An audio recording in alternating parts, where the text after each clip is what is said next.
Dr. Ray, are you on the phone? I am, Dr. Cohn. So thank you very much. I'm so appreciative you introduced me to this. And I'll tell you a couple reasons why I'm really impressed is because I think all the doctors on here on this call share our same passion for really wanting to help people, and we've put ourselves through years and years and years of school. You know, I've been pretty much training for the last 15 years, and I know you, Dr. Cohn, been probably at it over 20 years, and all the other doctors have been as well. But what's impressive me is that this particular technology gives your average person the ability to do some really, really great things. Now, I also run a nonprofit organization where we help educate people and give them tips how to do self-care, how to help themselves so they can stay out of doctors' offices.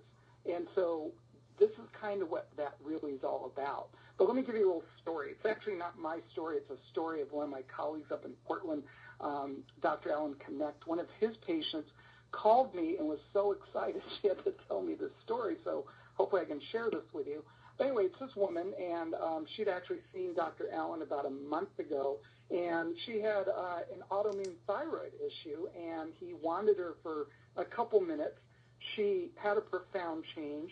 She decided to get a wand herself, and then she started using it. She was at an expo where there were people coming up to a booth where they were showing the wand, and there was this one man that came up to her, and he had some pain, and he said he wanted to be wanded. And she asked him how bad it was, and he said that it was on a scale of 10, and it was an 11. What happened, this guy had a massive stroke about 11 years ago and been in a coma for about 6 months, and he'd been having excruciating pain in his shoulder, couldn't lift his arm, had numbness in his leg, and he also had the inability to tell a joke. And that was important to him because he was a comedian. So she wanded him for a few minutes and had a few other people help her wand him. And then when she finished, she asked him what the number of the pain was. And he raised his hand over his head, and he said it was a 1. And then the most important thing, I think, was he proceeded to tell her a joke that he remembered from his childhood. Now, the one thing he said is that he hadn't been able to tell a joke in years. So he started having tears streaming down his face. And so what I think this technology does is it gives us the opportunity to help people take their lives back. Not just us doing it, but us helping other people do that. And I think that's why this thing is such a great, amazing technology.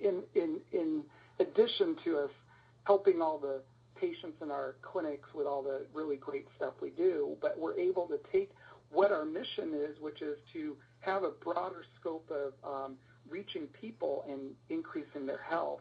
And I think this is really the tool that's going to do it. And it's going to revolutionize healthcare as we know it. So that's kind of my take on it, Dr. Cohn, and thank you for having me on the call.